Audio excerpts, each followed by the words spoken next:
Olá, meu nome é João Pedro. Vou estar falando um pouquinho sobre fibrose cística, vai ser minha apresentação, falando um pouco sobre a patogênese, manifestações clínicas, tratamento também. Então vamos começar a apresentação. Vamos lá. Policística é uma doença genética crônica autossômica recessiva, que a gente vai ter mutação no gene designado do CFTR, né, que vai, tipo, o que codifica a proteína CFTR. O que que é essa proteína? Proteína reguladora da condutância transmembrana da fibrose cística.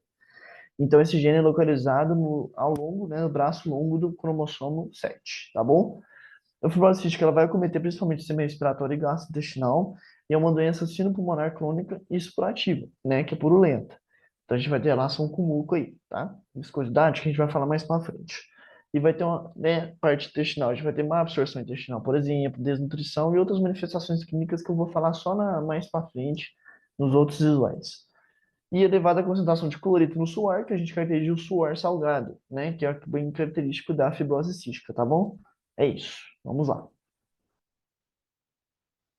Introdução à epidemiologia, a gente, fibrose cística comete cerca de 70 mil pessoas em todo o mundo, né? É mais comum aqui nos Estados, bem frequente nos Estados Unidos, países da Europa, né? Só que ela afeta igualmente homens e mulheres, não tem essa prevalência de sexo, vamos dizer assim. No Brasil, não tem muitos casos assim, mas a gente pode falar que, com relação ao prognóstico, é importante falar que vem melhorando, porque é sobrevida também, porque, né, com o avanço da medicina dos tratamentos, a gente pode ver uma melhora nesse sentido, tá bom? Beleza.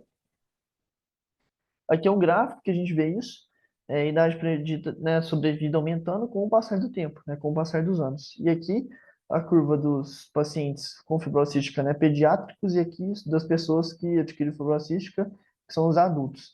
A gente vê que meio que vai igualando aqui, né, com o passar dos anos. Então, o número de pacientes pediátricos que era grande aqui no antigamente, né, foi meio que os adultos foi meio que aumentando também.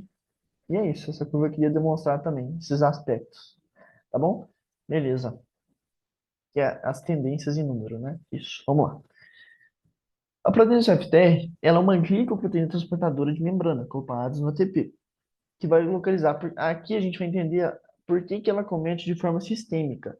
Por que que acontece?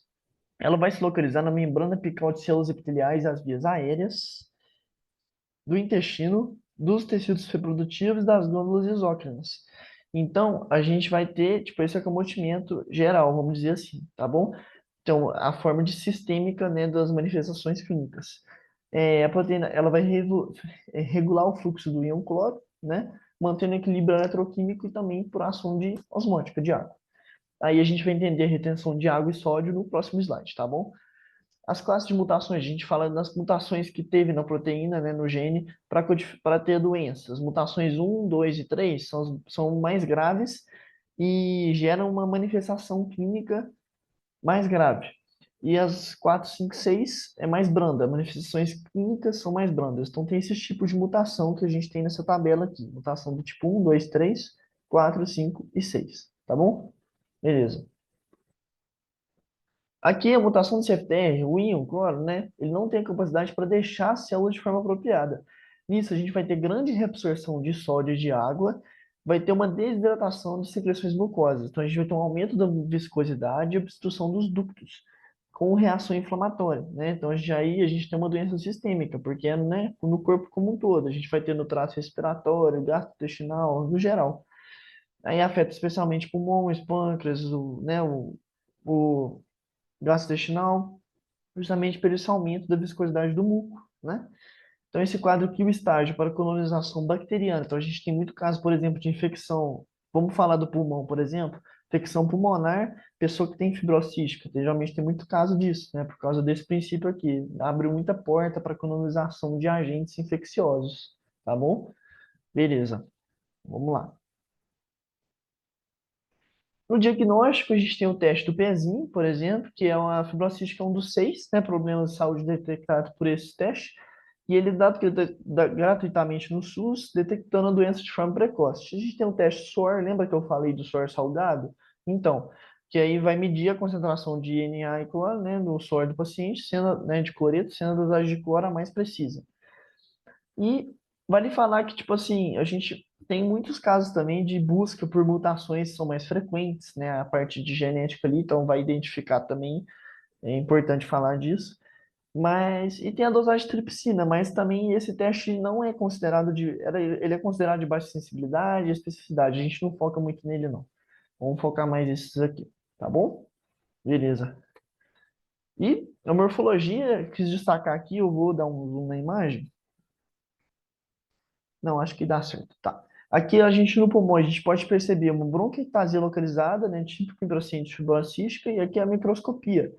Então, microscopia de pulmão, né, a gente percebe um preenchido de inflamação, né, aguda ali, maciço, muito espesso, típico de paciente com fibrose cística. Então, a gente percebe isso. Eu coloquei o pulmão porque, né, o trato respiratório é bem característico da doença, tá bom? Beleza.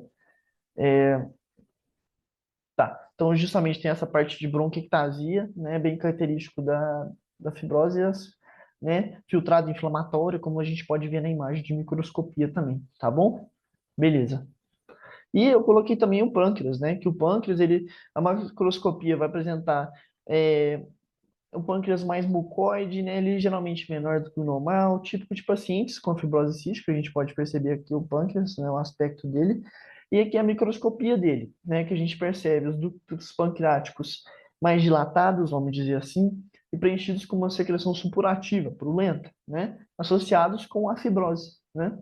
E é isso, a gente pôs colocar a morfologia do pâncreas e do pulmão porque a gente acomete bastante, né, esses dois aí, na doença. As ações clínicas vai estar dependendo da idade, da gravidade da doença, das gamas de mutação. E é legal a gente retomar essa parte de mutação e lembrar o seguinte, mutação do tipo da proteína do CFTR, tá? Que vai codificar a parte da doença. Então, mutação desse gene da proteína, do tipo 1, 2, mutações do tipo 1, 2, 3, vai ter uma maior gravidade da doença. Mutações do tipo 4, 5, 6, do tipo 4, 5, 6, vai ter uma doença mais branda, tá? Eu queria falar isso, né, a parte de manifestação clínica, que é importante esse gráfico aqui, que a gente vê aqui, ó, função residual da CFTR, que é praticamente o que restou, então a gente vê que menor de 1% do que restou, então vai ter uma mutação ali mais grave, né? Lógico. E a gente vai ter uma doença mais clássica, né? Com sintomas mais graves, né? Por exemplo, aqui a gente vê a insuficiência pancreática, né? Tá aqui. Isso. E é isso. Eu queria estar mostrando essa figura bem legal para a gente relacionar essa parte de mutação, né? Com as manifestações clínicas, né? E é isso. Voltando aqui, a gente vai estar vendo aqui que os sistemas mais acometidos, né? Vai ter a gastrointestinal, respiratório, né? A causa de morte em 90% dos casos. Fibrose cística clássica e atípica. A clássica vai se manifestar como doença sino-pulmonar crônica, que vai estar relacionada com a imunodeficiência do paciente, né? Com a parte mais disso. E uma supurativa, né? Que a gente vai estar falando de uma parte mais purulenta, tá bom? Beleza. É, e é isso, a gente vai ter e os demais sintomas que a gente vai falar depois, tá bom? Uma fibrose cística atípica, a gente não vai estar muito falando disso, porque a gente vai ter uma manifestação mais branda, mas o que a gente mais vê é a clássica mesmo, tá? Legal. É, aqui, ó, a imagem tá. As repercussões pulmonares e a gente tem umas gastrointestinais também. Nas pulmonares a gente vai ter bronquiectasia, bronquite, é, respiração ofegante, muita coisa. E a gente vai ter também infecções pulmonares recorrentes.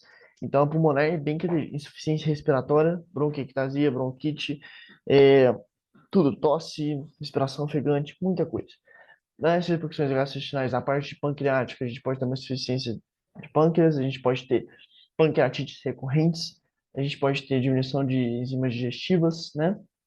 A parte de gástrica, a gente pode ter um prolapso retal, constipação, doença por refluxo gastroesofágico, lembrar das aulas de patologia que a gente pode ter uma esofagite por refluxo, a doença lá do esôfago de Barré, que é, né, grave também.